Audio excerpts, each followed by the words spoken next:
everyone. Thank you so much for joining us. My name is Omega Douglas and I work at Goldsmiths, University of London, where I teach journalism theory and practice, and I do research on media, race, international development discourse and racism.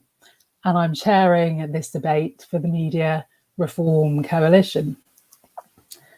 So the Media Reform Coalition works to bring together dozens of civil society groups, researchers and media practitioners to develop policies and to campaign for media reform in the light of a communications environment that continues to be dominated by a handful of large, powerful organisations and is characterised by insufficient diversity and accountability.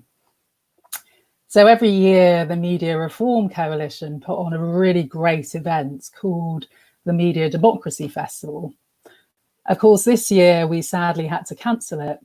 So we're now hosting a series of online debates on some of the key issues of our times. This is the second of these debates on media, race and religion. And I'm joined by a fantastic panel of speakers who will speak for about 6 minutes each in the order I'm introducing them. And then we'll all come together at the end for discussion. So if you'd like to ask a question, please do add it to the comment stream. And if we have time, we'll take them. So our speakers today are Rizwana Hamid, who is the director of the Centre for Media Monitoring at the Muslim Council of Britain. The centre holds the media to account on its reporting of Muslims and Islam through constructive engagement with media executives, regulators, politicians, and community organisations.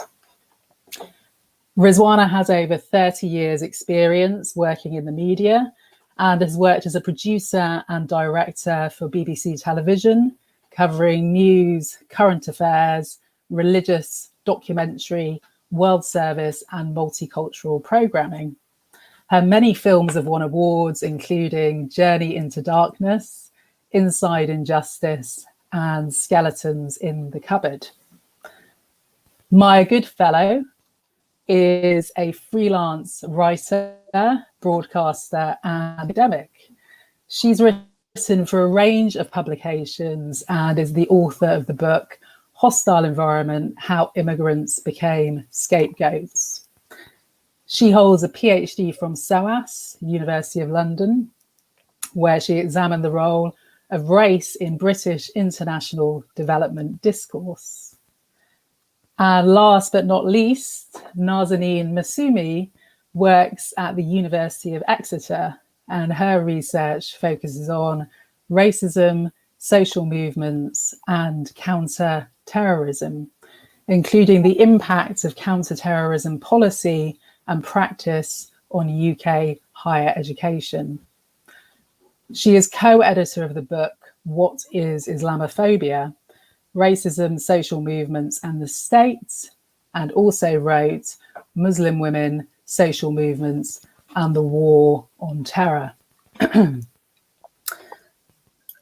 So I think it's really important to begin our session on race and religion and media failures in this regard by paying homage to George Floyd and the countless other Black men and women whose lives have been brutally cut short by those charged with the responsibility of protecting all life.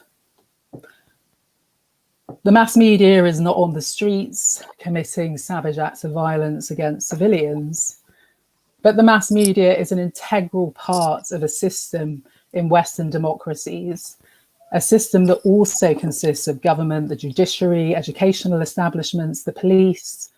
And within that system, the media is meant to hold power to account and contribute to ensuring that all lives are treated and represented fairly.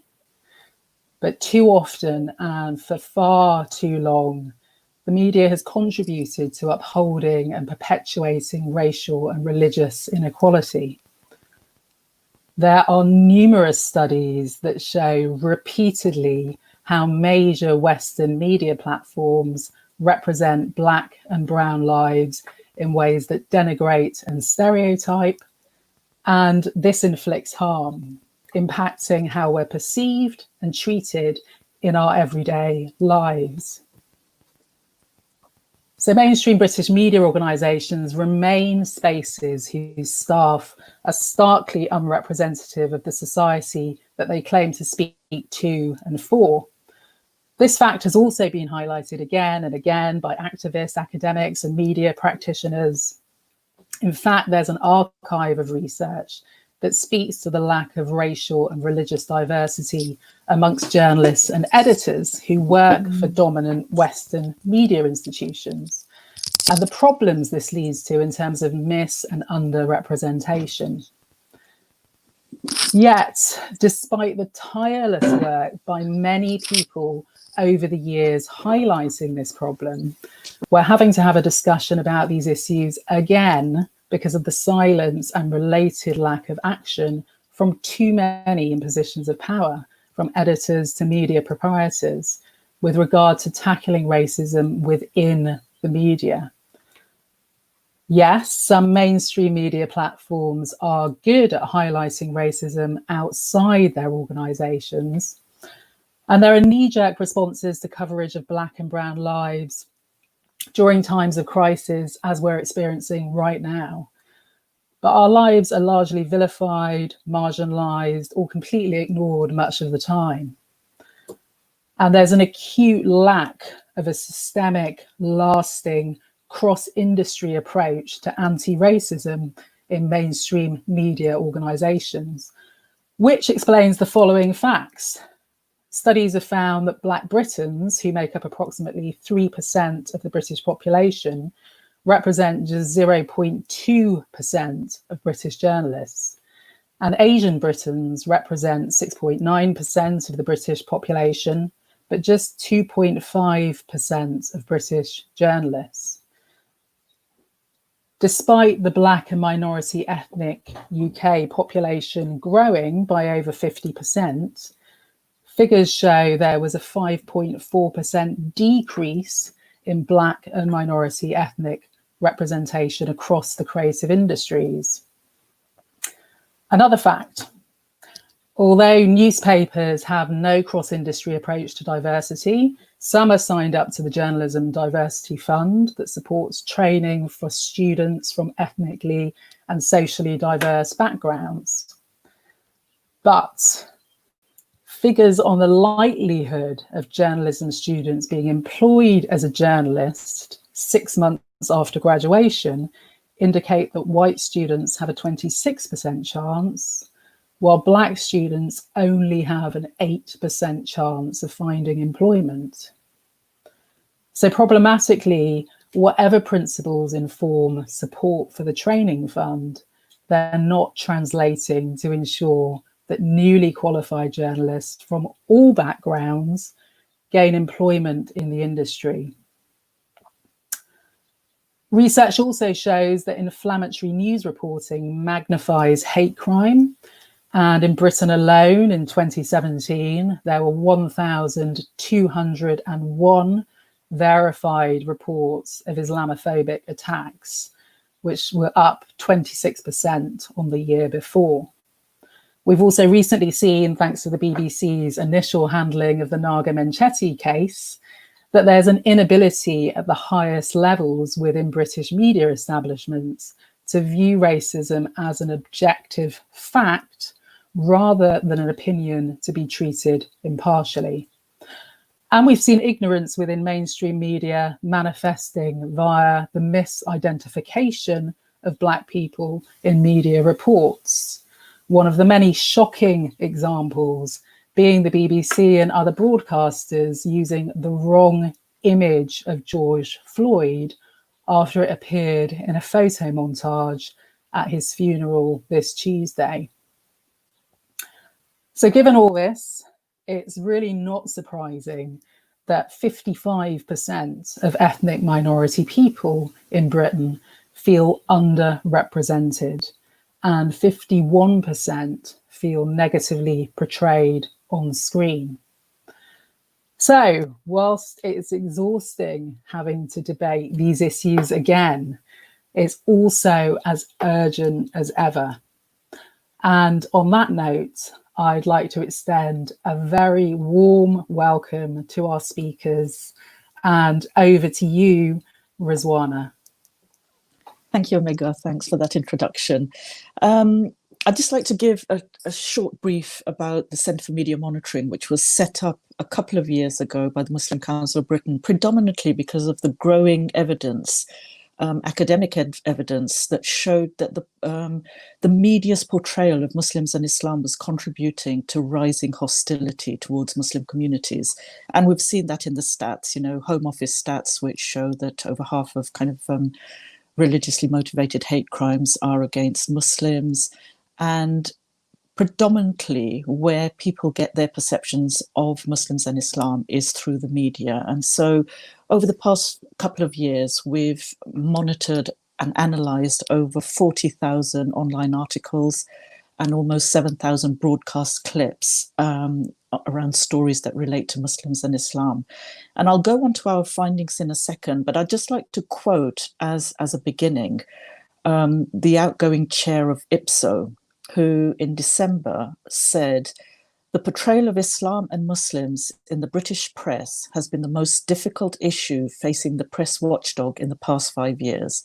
And he went on to say, "I speak for myself, but I have a suspicion that Muslims are from time to time written about in a way that newspapers would simply not write about Jews or Roman Catholics." And our evidence substantiates that.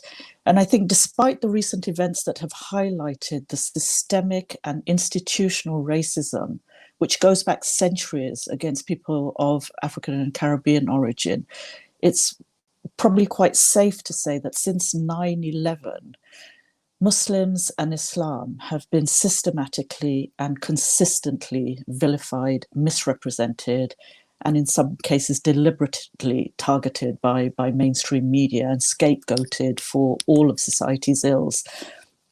And if I give you some stats from our quarterly report, which looked at the period between October 2018 and December 2018, we found that 59% of all online articles that we analysed associated Muslims with negative behaviour.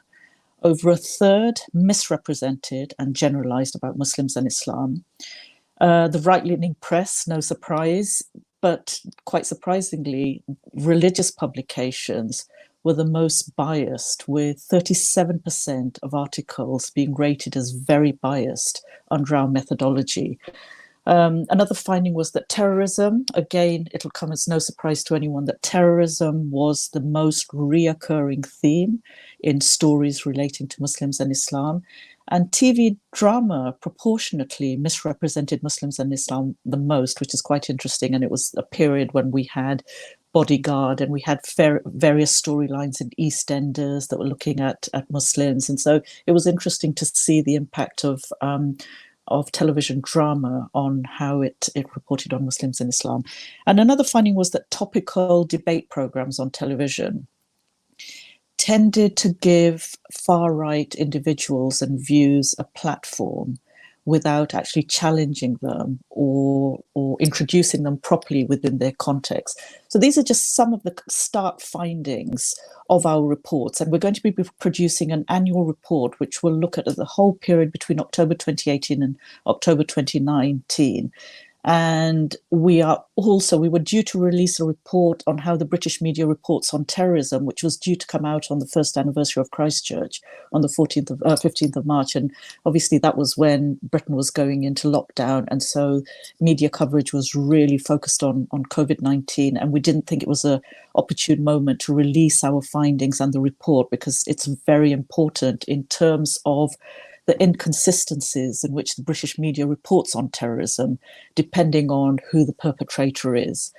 But the result of this kind of generalized, inaccurate and misrepresentative coverage has led to some very common false tropes that resonate with the far right, but that have been propagated within mainstream medias. And they range from, Muslims are barbaric, that Islam and Muslims are inherently and systemically violent, as opposed to Europeans who are portrayed as being peaceful. Islam is a threat to Western democracy and is incompatible with Western values. Islam as a religion is intolerant of other religions and is very specifically anti-Semitic. That Islam and Muslims are oppressive towards women, women are submissive, women have no agency, Muslim grooming gangs. There's the list is endless. So one of the results has been these far-right tropes have become common within mainstream media.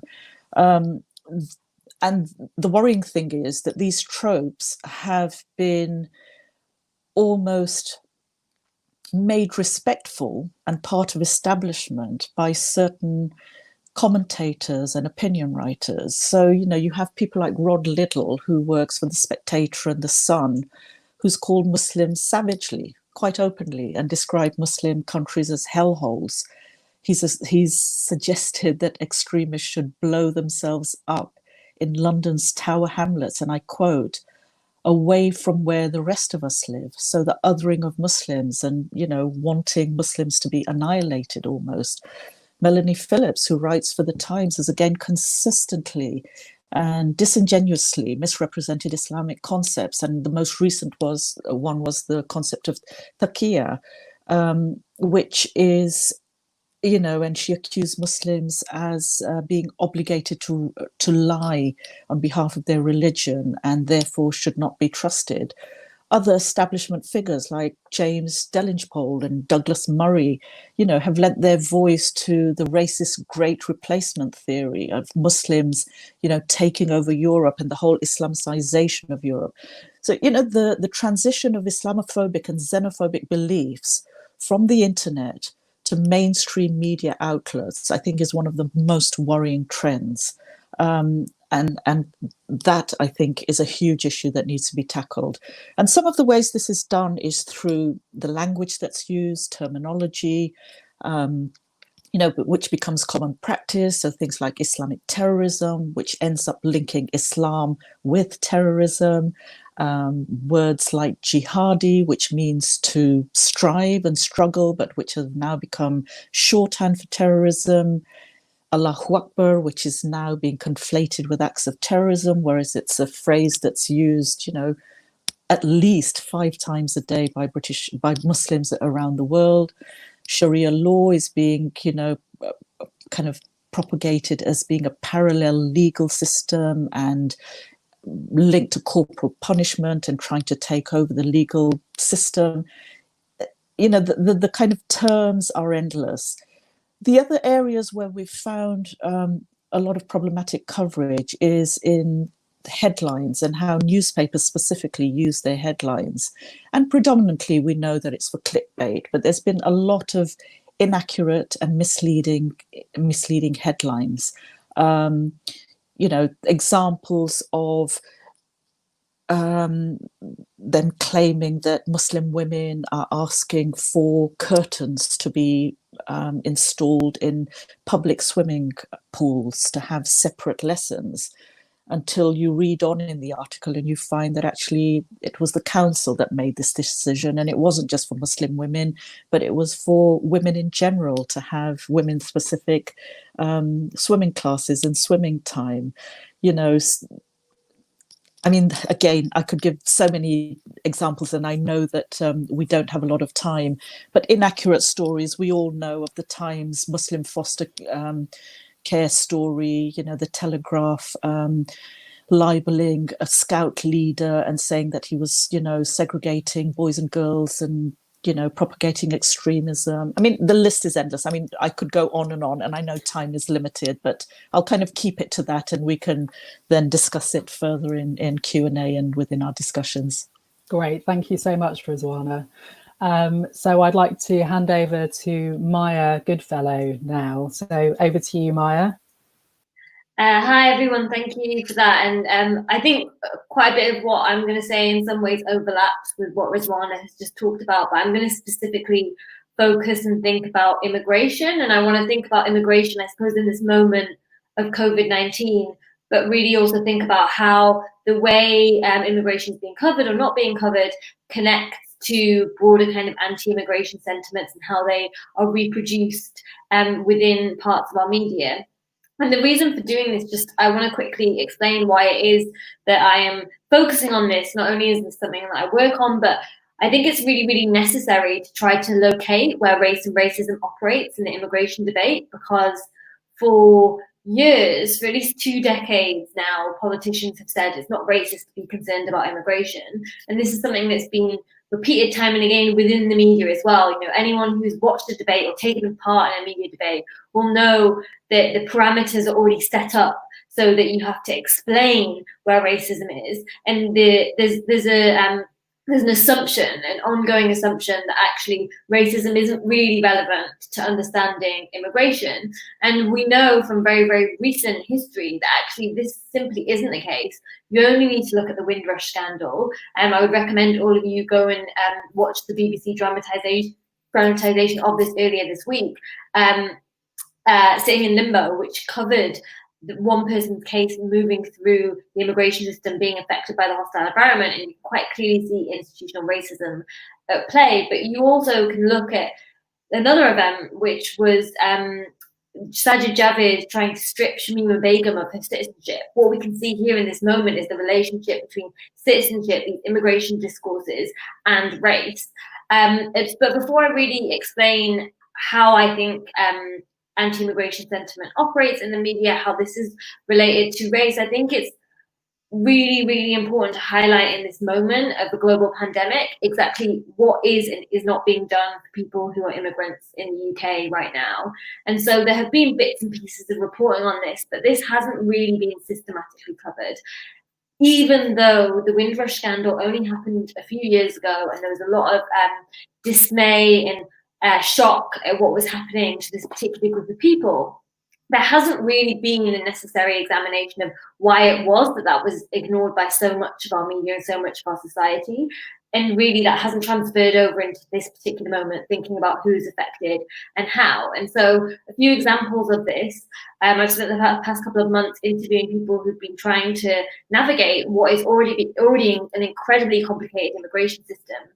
And what you find is there are a lot of people who have no recourse to public funds attached to their visa status, which is a condition that means you can't access things like state support, so you can't access unemployment benefits, children can't get free school meals, you can't get child benefit, even if your children were born in the UK, if you have this condition attached to your visa. And whilst the government has done some things, such as the furlough scheme, if you have no recourse to public funds, you can still access the furlough scheme. They haven't suspended this policy in its entirety. And so what that means for anyone who is here on a visa, has this condition attached to their visa and loses their job, they're potentially in a situation where they have no state support really at all.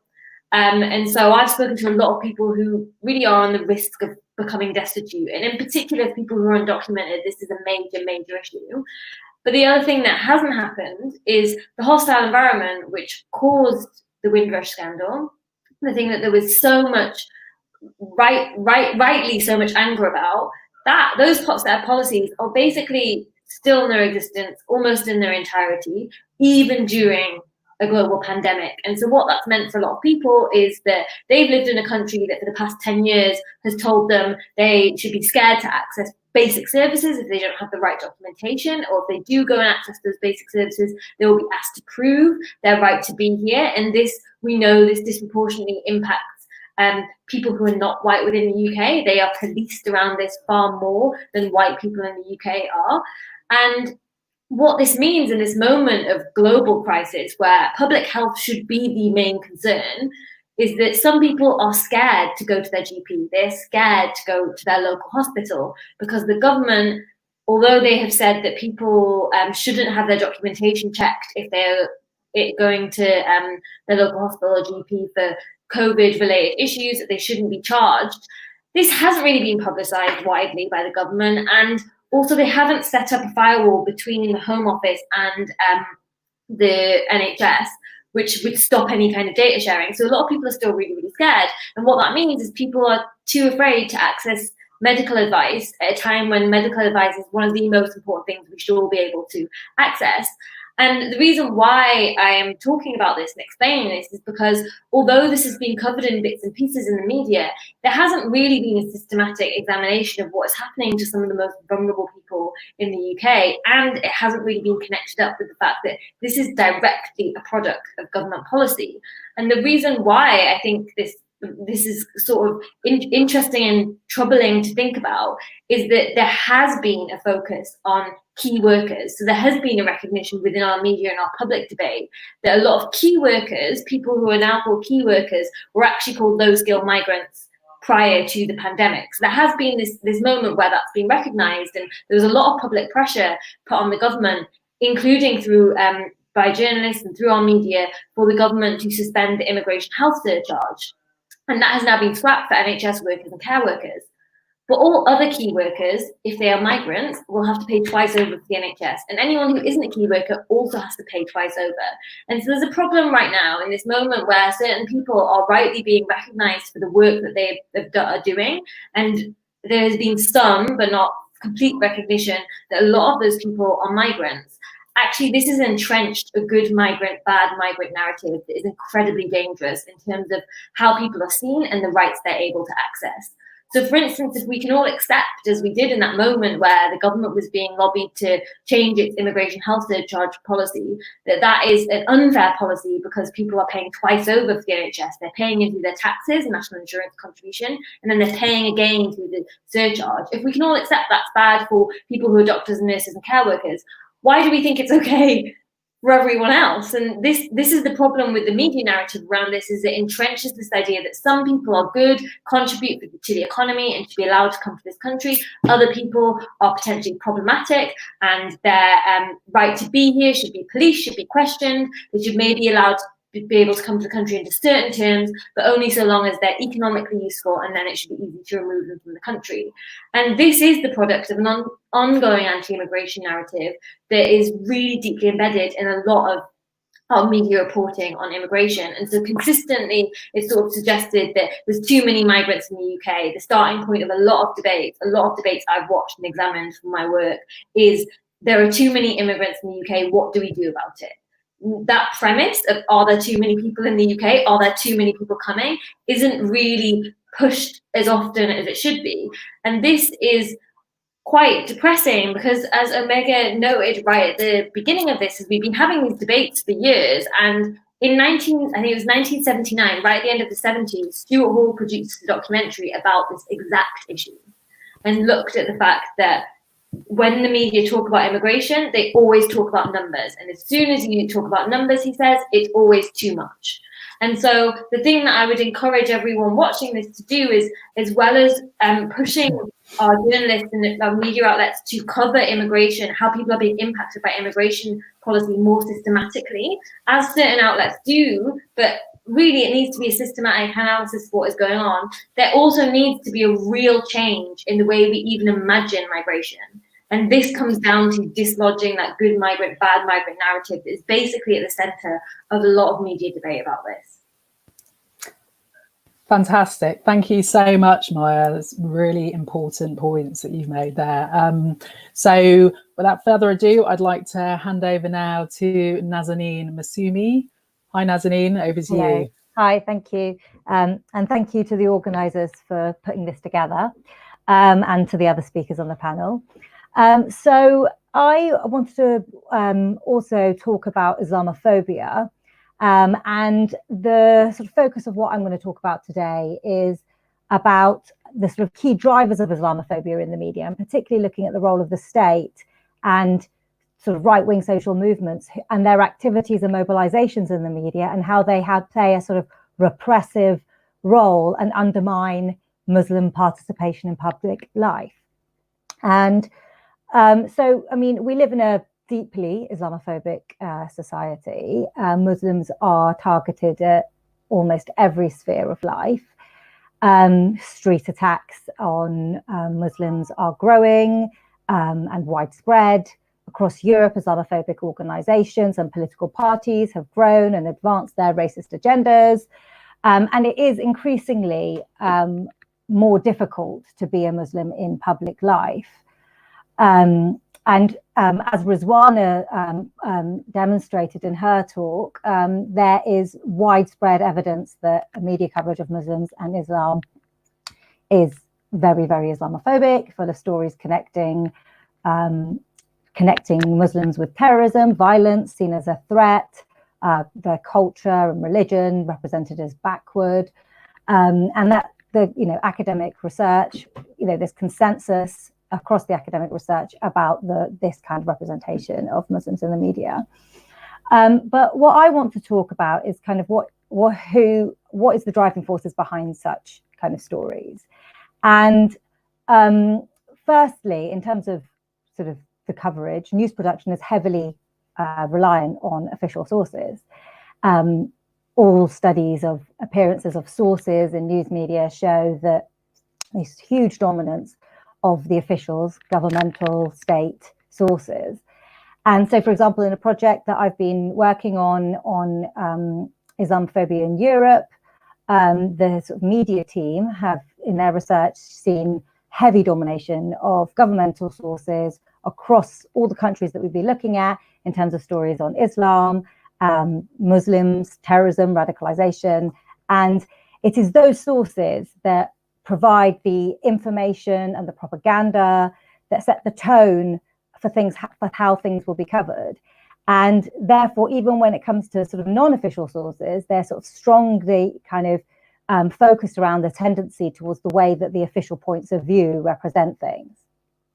And so in terms of thinking about that, I think it's really important to recognize the role of the state in producing racism in society. The sources are coming largely from state and governmental actors, and what kind of role that they play within society in terms of the production of racism is important. Now, if we want to understand Islamophobia, we have to acknowledge that the state is the backbone of Islamophobia within society, and in particular the counterterrorism apparatus.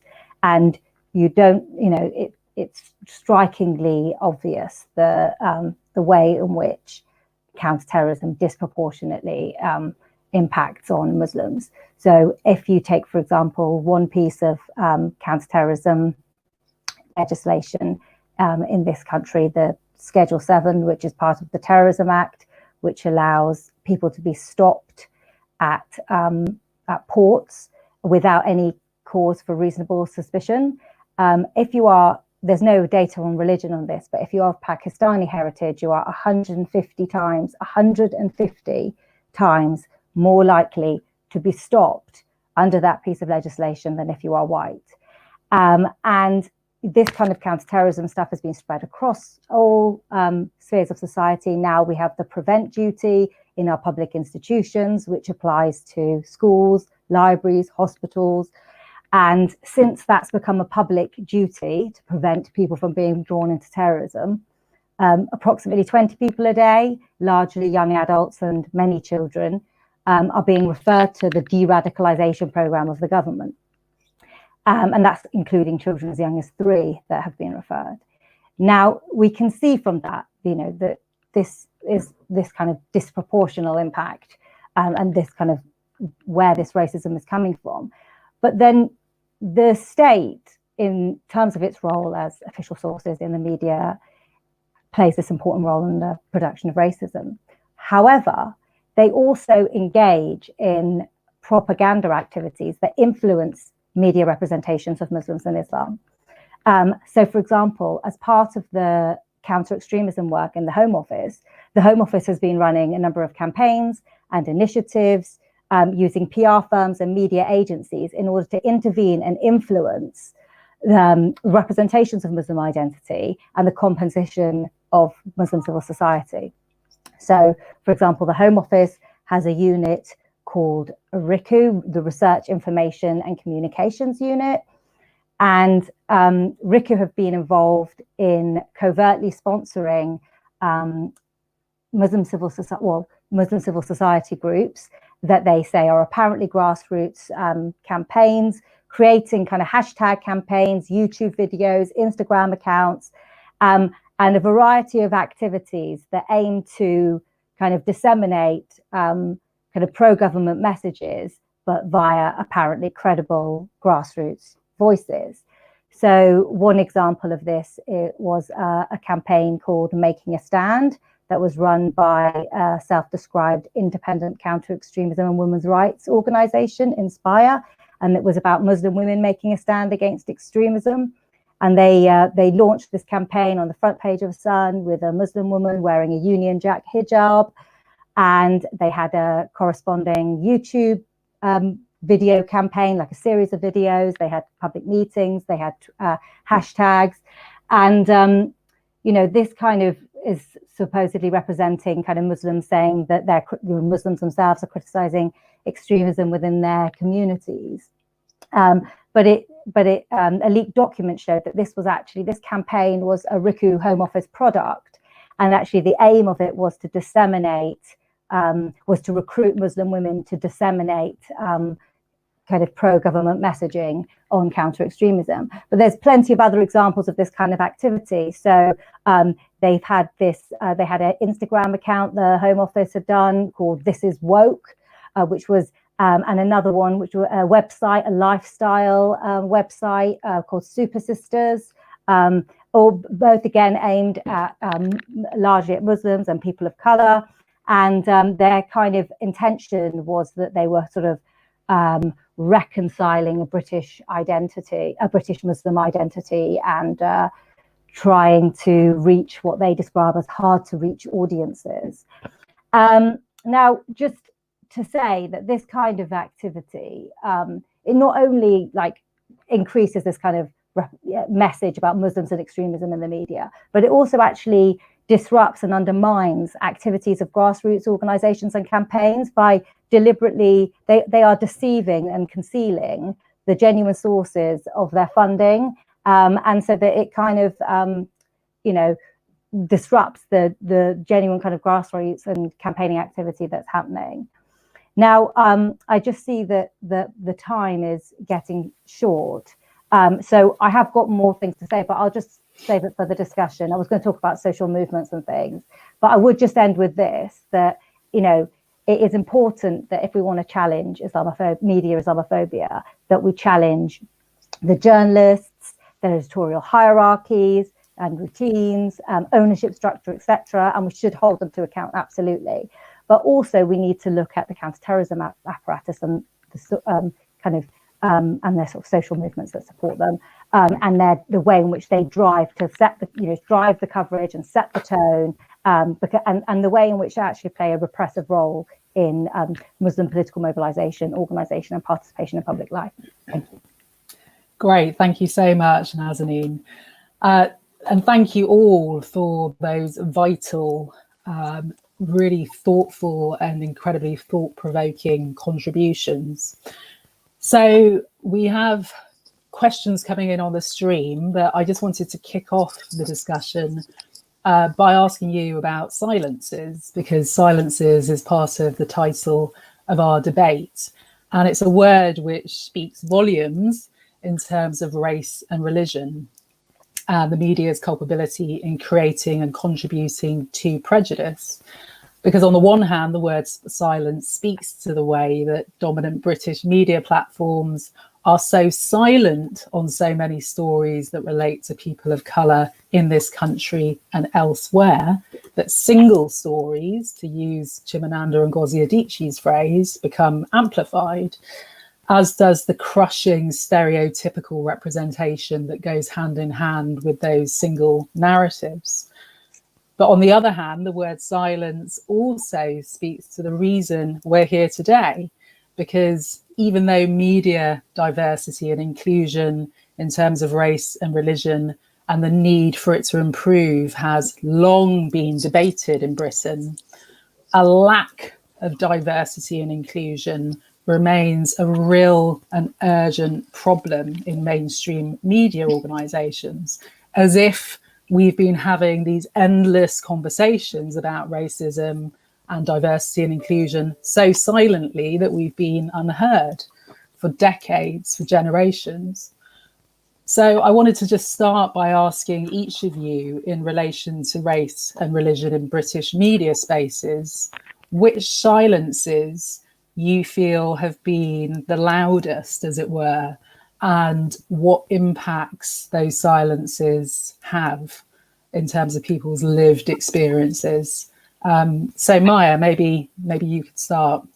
Yeah, I think it's a really good question, and there's a lot you could say about this. I guess there's two sort of things that came to mind when you were speaking, and one is that it feels like, I don't know if silence is entirely the right word, but it's always sort of painful and frustrating to see that when you have these moments where race is, journalists and like the media more broadly and our politicians recognize that race is an issue in Britain, or at the same time as wanting to sort of downplay it. There is a relative silence about understanding what race and racism is. And what I mean by this is, one, the way debates are often set up is to debate whether something is racist or not, whether this thing someone said is racist or not. And you have one person saying it is, one person saying it isn't. And what is so rarely engaged with is actually what race and racism is, as well as being these explicit overt statements made and explicit acts of violence, is also far more normalized, often state sanctioned, often perfectly legal. And I really think about the way that Ruth Wilson Gilmore describes racism is vulnerability to premature death.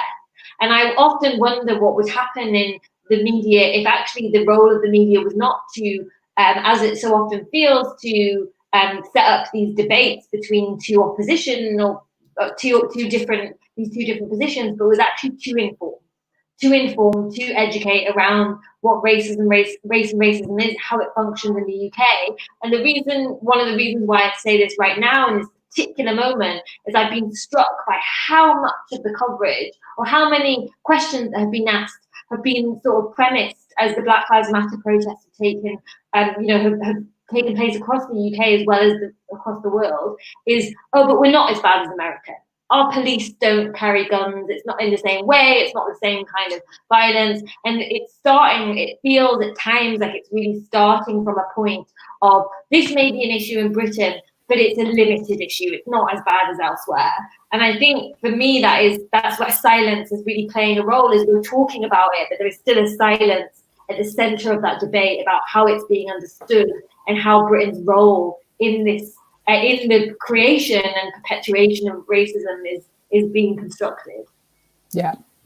And Rizwana, do you like to come in? Yeah, I think for me, silencing it with relation to the media, I would say, is as much to do with what they cover and what they don't cover. And even when they do cover it, the silencing of voices that are unheard within those stories. And so no prominence is given to alternative voices. You end up having gatekeepers who are brought on time and time again, either to speak on behalf of people or who are the acceptable voices that the media has and they rely on, and therefore other voices are not heard. It's also to do with the lack of nuance in the coverage, whether it's of Muslims, whether it's of blacks. I mean, if you go back, I always think there's always a time and a moment that there's an othering. And, for a very long time, it's been the African Caribbean community. For a while, it was the Irish community. The focus is now on, Muslims and immigrants, and it'll go on to another because, society seems to need an other. And whenever people are othered, they are then silenced to represent themselves. They're, by and large, put on the defensive. So the agenda is set by the media in terms of framing who you are, what you're doing, how you're doing it, and you're called upon to defend their perception of who you are. So that's another form of silencing, I would say. Mm-hmm. I think, silencing happens when they bring on contentious far-right individuals. And this is really prevalent within broadcast media. And they're not astute enough to either, one, do, the level of research that basic journalism requires, or to be honest enough to say that, okay, we know the views of this individual, we know what kind of issues they're going to tackle. Either we're able to challenge them, and if we're not, we bring on somebody who we know can challenge them. But again, those voices are silenced. So I think that silencing happens on a number of levels within the media. Great, thank you. And Narzanin, would you like to come in? Yeah, I mean, I would say that, like what I was saying before about the sort of reliance on official sources means that it's also like the silences around actually the role of the state in producing racism in terms of the media it's really hard to get any kind of stories about the role that like power holders or state officials are playing in terms of the production of racism, because the journalists don't want to upset the people that they rely on for their sources mostly. And so it's actually, and I've had loads of experience of trying to get in stories that are kind of examples of absolutely outrageous examples of racism, but you just can't get them you can't get them covered. Journalists won't take them, or they get pulled by the editor or whatnot. And I think that is a really key silence. Great, thank you very much. We have a question here from Elizabeth Poole. Maya and Rizwana have touched on the fact that recent coverage may have disrupted the usual narrative. Do you feel that's the case? Would you like to respond to that, Maya, first? I just really quickly say, I guess one of the most obvious examples is the key worker narrative that I was talking about, which seems to have sort of unsettled this idea of the immigrant being the problem figure. So you even had Piers Morgan on Good Morning Britain talking about how people coming to this country are actually contributing to the NHS. But I think we need to recognise that there is a potential moment for shift and push at that, but that is not good enough. It's not good enough to say, oh, these immigrants are people because they've saved my life. Like, that really shows the depth of the dehumanization. Mm-hmm. I cannot continue to say people are only worth something if they contribute in a way that helps me. That is a narrative that really is reproduced a lot, and it continues. There's just a risk in this moment. I want to be optimistic, but I also want to point out the risk of that actually right now, that being deepened and entrenched further is very real. So there's an opportunity, but there's hope, but the work has to be done, I think, to push that further. Yeah. And Rizwana? Yeah, interesting. When COVID broke out, we thought maybe there was going to be a lull in terms of the amount of stories around Muslims and Islam. And it was interesting to see that very early on, whenever COVID, especially in the newspapers and actually on BBC's online platform, whenever COVID was being discussed, even though Muslims weren't at the centre of that news story, we were seeing images of mosques and women in hijabs and niqabs. And so the subliminal message seemed to be that COVID danger equals Muslim danger. And that was quite a prevalent kind of trend for quite a number of days in the beginning of the whole pandemic. And then very quickly, Britain latched on to the coverage in India and India's blatant, blaming of Muslims having, brought COVID to the country and spreading it. And you found a lot of reports around India and relating to Muslims as being the spreaders of COVID. And then we went through a kind of a lull period where we had quite a few positive stories coming out. So looking at community initiatives, neighborhood initiatives, food banks, what Muslim communities were doing within their own localities. And there was a spurt of that. And then, hey ho, we went back to the negative again. And specifically beginning with the mass grave story, which was completely factually incorrect, where there was reporting of a cemetery outside of London where the media reported that, mass graves were being dug. And we submitted quite a few complaints, and some of the papers changed it, but the Mail Online specifically refused, even when we sent in quotes from the cemeteries themselves saying that these are not mass graves, they are pre-dug rows to handle a logistical problem, and there are individual burial chambers within this. They continue to kind of And we know the connotations of what mass graves conjures up in people's minds.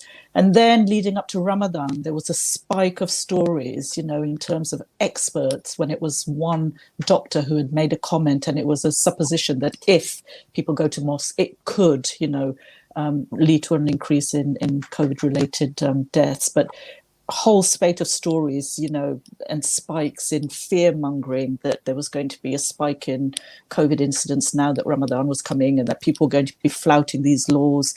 And then also images being used from people standing outside mosques or attending prayers, but were from the pre-COVID period. Being used to say that, people are gathering outside mosques. So, it was a very mixed bag, but it went from negative, positive, and then ended up back on negative. I want to ask a question which slightly speaks to the point you were making, Narzanin, about the fact that you often pitch stories or points to editors in mainstream media and journalists, and they just get completely ignored or cut. And we're experiencing a moment currently in journalism where, due to the economic challenges faced by news media organisations in Britain and in much of the Western world, diversity is somehow seen as a luxury. Indeed, former Washington Post editor Milton Coleman said back in 2011 that during increasingly challenging economic times for journalism, some view diversity as having gone far enough. And as an unaffordable luxury at a moment when there's a need to hold on to quote unquote high value customers and newsroom employees, most of whom are white. Have any of you encountered that kind of view in your work? And what's your response to editors and media practitioners who use that type of argument when questioned about the lack of racial or religious diversity within their organisations? Narzanin, maybe you'd like to start. Well, I'm not sure if I'm the best person to answer that question, to be honest. I mean, I don't really work. I mean, as I'm an academic and I work in a university, I'm a sociologist. So my experience of working with media organisations is less in the the sort of professional role, and the fact that I'm trying to get stories out, but usually it's to do with kind of my anti-racist work, in the sense that I want to highlight the issues to do with it. And I don't have very much experience of any diversity in media institutions, to be honest. All the editors and people that I tend to deal with are always usually white men.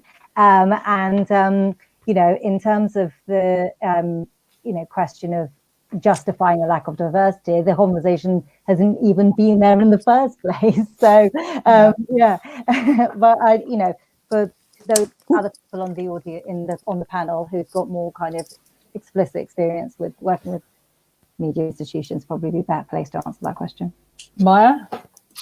I would just quickly say that one of the things that I think is one of the things that feeds into this kind of thing is that there's an assumption that certain people can talk about any subject and others can only talk about specific topics. And so when you mentioned pigeonholing at the start of this, I thought about this a lot because I do work on race, immigration, the media, but it's interesting how certain people are expected to only stay within the bounds of what their perceived subject is. And this is really racialized, this is really gendered, and it's very classed. And so this really, I think, feeds into who seems to be the best person for the job. And often it is no coincidence there's a middle class, upper class white man who seems to be the best person for the job. They can do all these different things. And other people are assumed to only be able to sort of talk about a particular subject. And on the one hand, I think that it's incredibly insulting to people who are well capable to talk about a variety of things. On the other hand, I think sometimes actually this tendency to assume that one person can talk about everything, that the white man can talk about everything, is actually really bad for relaying information in a helpful way, because sometimes that person cannot talk about everything, but they're still wheeled in to talk about every single subject. And that's when you get some really ill-informed debate, and actually the debate is set up in a really, really unhelpful way. And so I think that's, it can go to those two ways. Yeah.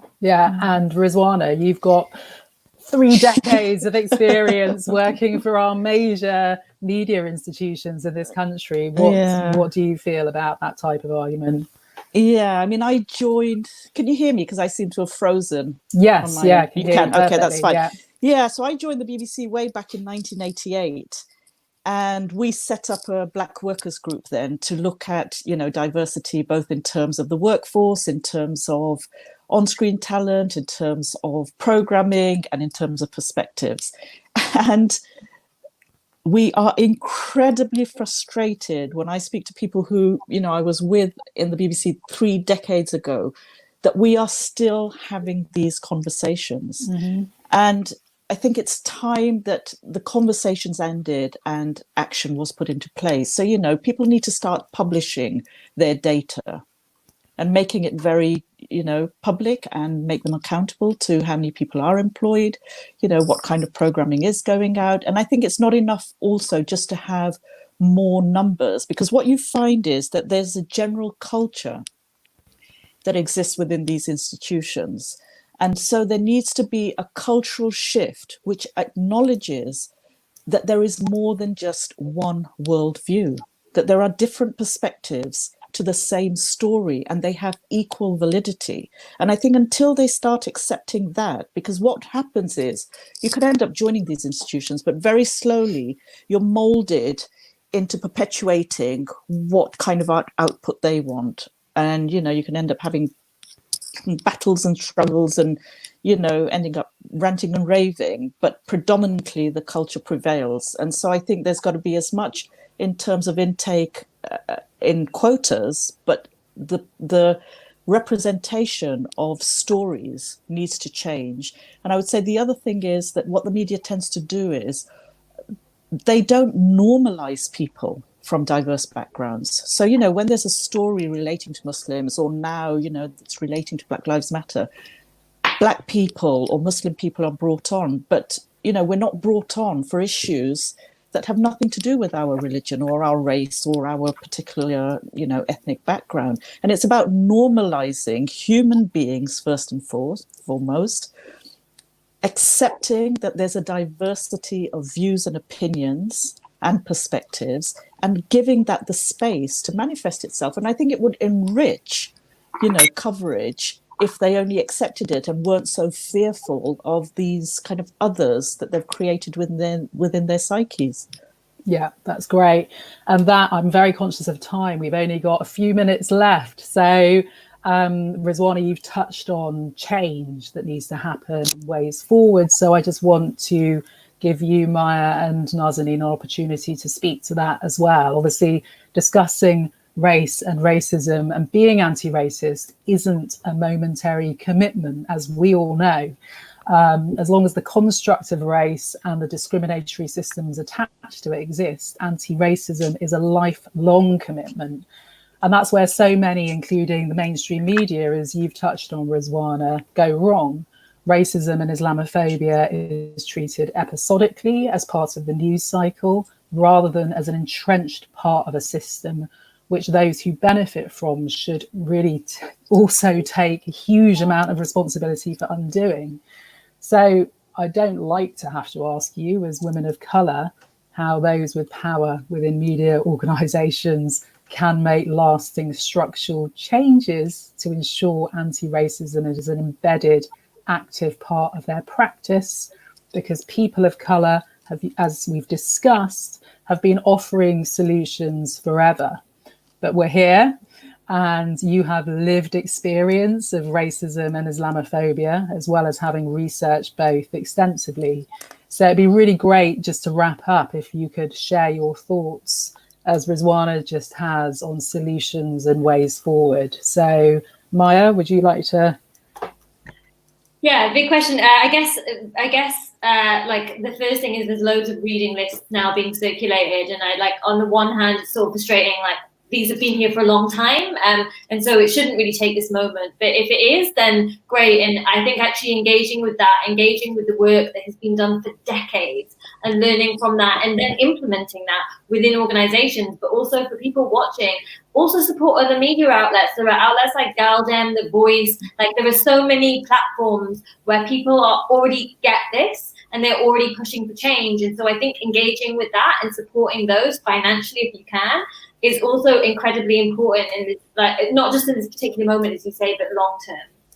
Great, thank you. And Narzanin?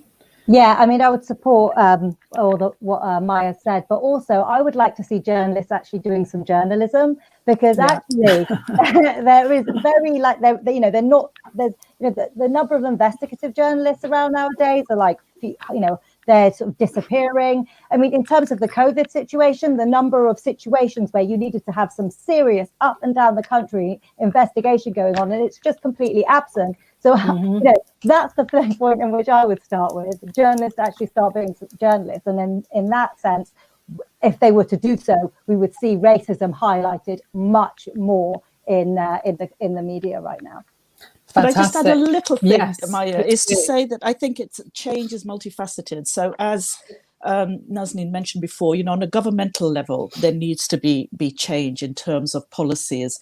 Regulators, IPSO, the newspaper regulator, has to have clout. It needs to be able to find newspaper organizations and hold them to account. Policymakers need to implement change. And then within media institutions themselves, they need to adopt, policies and guidelines which implement the changes that I spoke about. Great, thank you. So change, as we've said, needs to be structural and systemic. So I think that's a really good place to end. There are tons more. We could sit here all day, weeks, in fact, discussing these issues. I want to express a huge thank you to all our panelists today, Rizwana Hamid, Maya Goodfellow, and Narzanin Massoumi, for joining us and being part of this really vital conversation. Our next online debate looks at the critical issue of platforms, their pitfalls and possibilities. Please join us for that discussion on June the 17th at 5 p.m. Straight after that debate, we're also co-hosting a discussion on media and transgender at 7 p.m. More details are on our website at mediareform.org. And finally, the Media Reform Coalition is a voluntary organisation that survives mostly on thin air and some kind donors for these debates. So we'd like to acknowledge the support of MEXA and Goldsmiths Media, Communications and Cultural Studies departments. If you'd like to support the work that we do, then please do follow the links on the closing slide. So thank you so much again to our brilliant panelists, and take good care, everybody. Thank you. Thank you. Thank you.